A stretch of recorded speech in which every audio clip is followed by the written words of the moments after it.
नमस्कार, नवभारत टाइम्स में आपका स्वागत है। तो आज चर्चा होगी बिहार के बाहुबली नेता आनंद मोहन की, क्योंकि हर जगह इसकी चर्चा हो रही है। संधि नहीं अब रण होगा, संघर्ष महाभीषण होगा।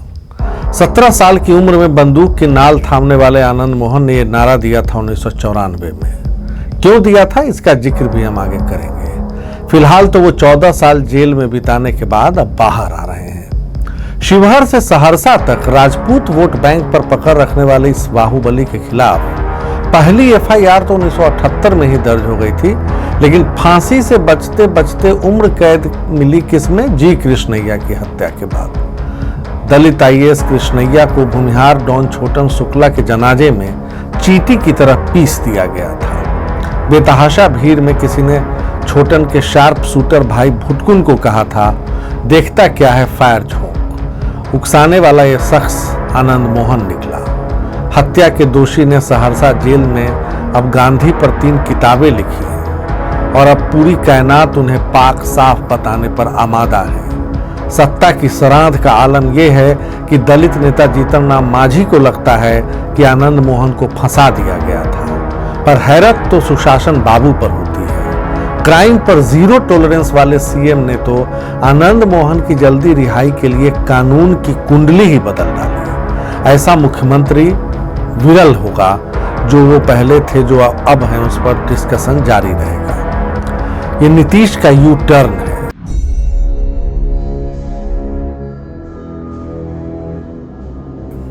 मतलब जिस तरीके से बिहार जेल मैनुअल 2012 की धारा 48(1) को विलोपित कर दिया गया, जिसमें यह लिखा था कि सरकारी नौकर की हत्या करने वाले को आजीवन कारावास में किसी तरह की छूट नहीं मिलेगी, लेकिन अब ऐसा नहीं रहा। एक हत्यारे के लिए इतना मरहम कहां से लाए नीतीश कुमार?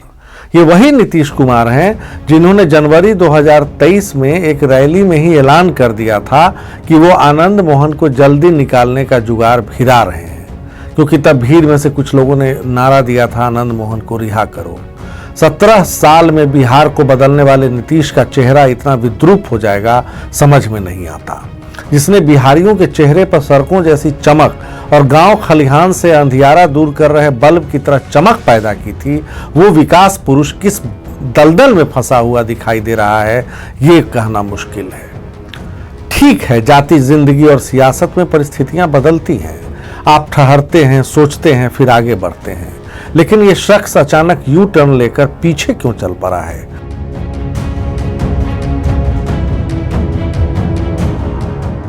क्योंकि इनकी यू टर्न की चर्चा हर जगह है, शायद इस पर शोध ना हो जाए। और हर मामले में यू टर्न। नीतीश अपनी सफेदी के लिए कभी जाने जाते थे, बेदाग नीतीश।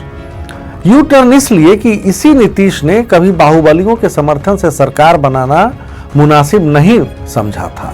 आपको याद करा दूं, सन 2000 का वो विधानसभा चुनाव। नीतीश कुमार बहुमत से कुछ दूर खड़े थे और पटना का बेऊर जेल सियासत के केंद्र में आ गया था। चूंकि राज्यपाल अपने थे तो शपथ हो चुका था। मोकामा का ठेकेदार अपराधी सूरज भान, पीरो का सुनील पांडे, बनियापुर का धूमल, राजन तिवारी, रामा सिंह, मुन्ना शुक्ला, सब लोकतंत्र के मंदिर पहुंचे थे और नीतीश को समर्थन देने के लिए तैयार थे। उधर लालू के जंगल राज से बिहार को बचाने के लिए नीतीश कुमार अपनी सफेद कमीज गंदी करने पर राजी हो रहे थे, लेकिन अंदर से कसमसाहट थी। दागियों से वो खुद डील करने के खिलाफ थे। अंत में ये जिम्मा बिहार भाजपा के पितामह कैलाशपति मिश्र ने उठाई और वो बेऊर जेल के अंदर गए। उन्होंने पता नहीं क्या डील की और ये हुआ कि वो सारे लोग समर्थन देंगे। जब विधानसभा का सत्र था, पहला दिन था, समर्थन हासिल करना था, 12 विधायक आते हैं, नारे के साथ नीतीश को गोद में उठा लेते हैं और नीतीश बेहद असहज हो जाते हैं।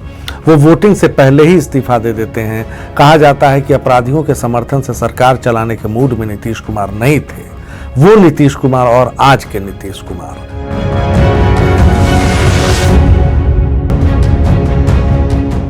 ये जात पर घमासान जो है वो बिहार में कोई नया नहीं है, लेकिन आनंद मोहन हो या नीतीश कुमार, ये सब जातीय संघर्ष से ही ऊपर आए हैं। और ये परिस्थितियां थी। 90 के दशक में लालू ने भूरा बाल साफ करो का नारा दिया तो आनंद मोहन सवर्णों के नायक बने थे।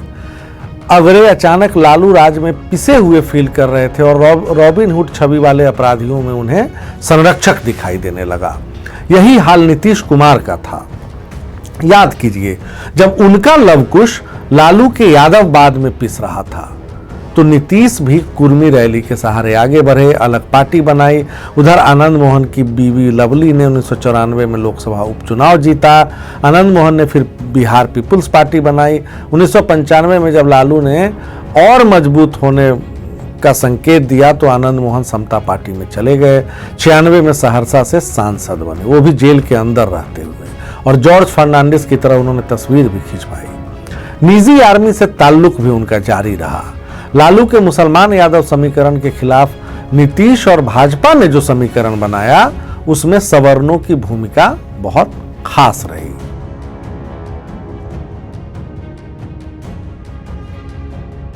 अब ये बताते चलें कि किसके फेर में फंसे हैं नीतीश कुमार, और ये जो सवर्णों की भूमिका है वो कैसे उनकी राजनीति, उनकी शुचिता, उनके संस्कारों को ले डूबी है।